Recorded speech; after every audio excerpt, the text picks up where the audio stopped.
Unfortunately, obsessive compulsive tendencies and really intensely looping thoughts, especially intrusive thoughts, are a really common part of nervous system dysregulation when you've tipped into a very symptomatic chronic state after years of stress and anxiety.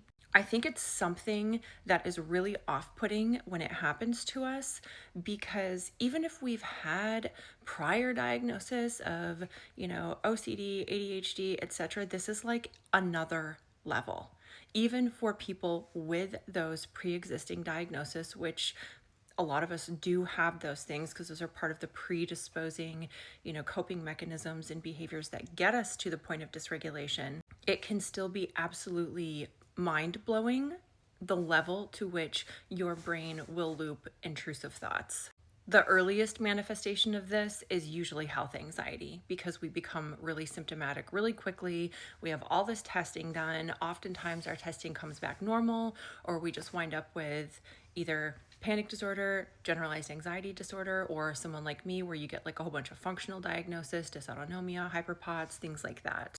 But once we start on a recovery journey, if we learn about this whole world of a changed behavioral response to reduce the fear response and get our body out of this chronic state of fight or flight, generally speaking, for most people, a little bit of that health anxiety fades. I won't say all of it fades right off the bat. It's usually kind of a non-linear process, but we're able to okay, trust the process just a little bit.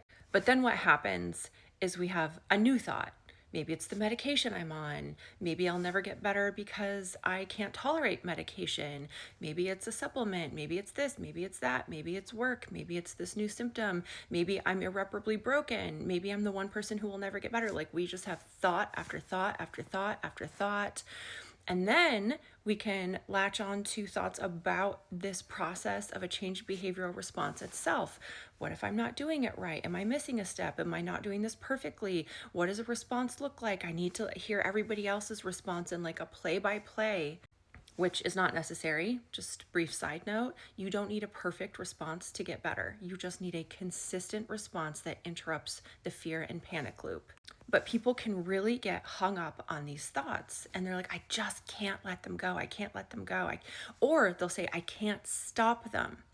It's not about either one of those. The thoughts are irrelevant. The content of your thoughts are irrelevant. And I know that can be off-putting to people, but this is really just another symptom and your brain is going to loop until it doesn't. So you need to get better at just allowing those thoughts and moving on. It doesn't mean that one particular topic is more urgent than another. Notice, return to present.